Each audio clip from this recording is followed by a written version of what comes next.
For most of our lives, finances felt pretty simple, right? Banks lend money, and you pay them back with interest.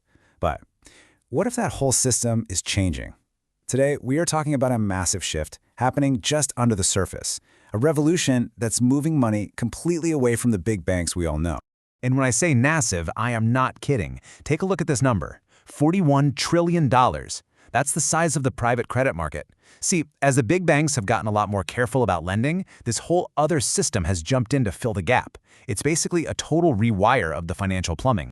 And this isn't some new fad. For decades, Wall Street has been running this, let's call it a shadow banking system, to generate these incredible high-yield returns for their absolute best clients.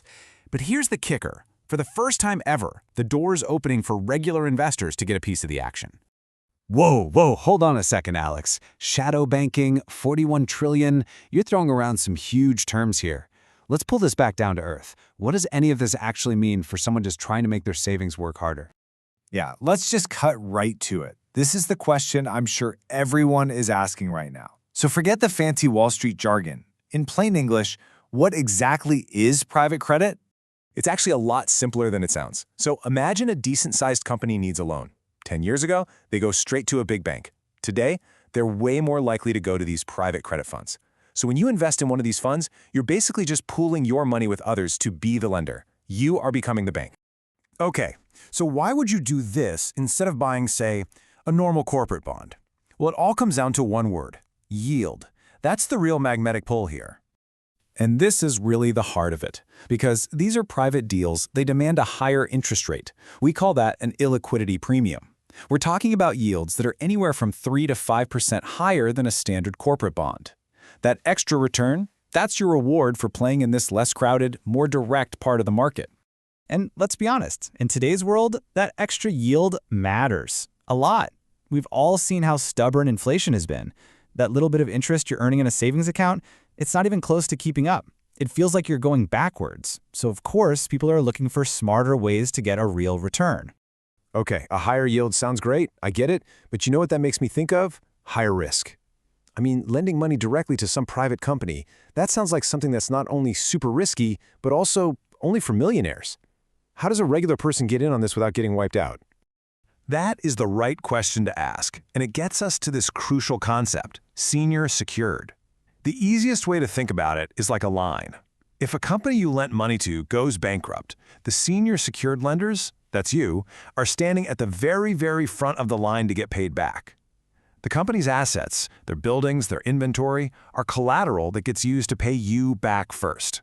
Stockholders, they get whatever's left over, if anything. It's a huge layer of protection.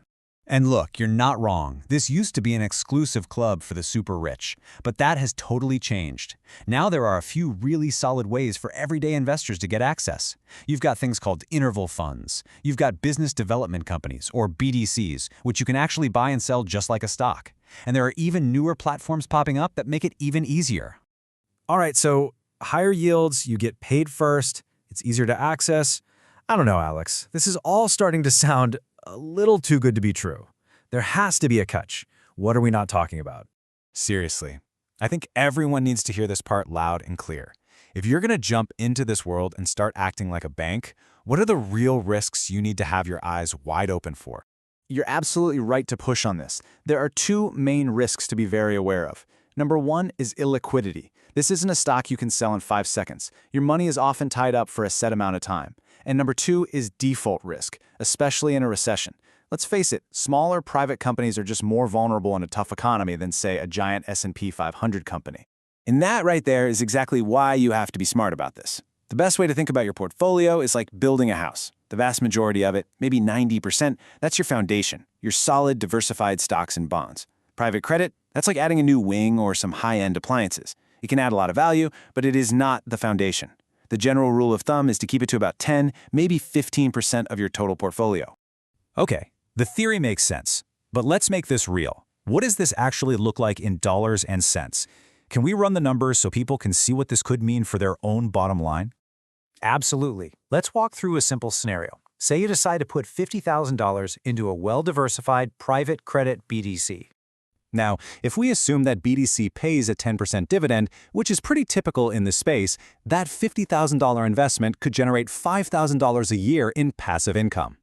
And just to break that down, that comes out to an extra $416 hitting your account every single month. And you know what? $416 a month is not trivial. For a lot of families, that completely covers the car payment, or it could knock out most of the grocery bill. It really shows you the difference between being the person paying interest and being the person earning it. And that example really just brings it all home. What we're witnessing is a true fundamental shift. Money is flowing away from those massive old-school institutions and moving toward this more direct, private model of lending. And as a logical investor, you have to follow where the money is going. So the real question as we look toward the future is a simple one. In this new world, are you going to keep being the borrower, or are you finally going to become the bank?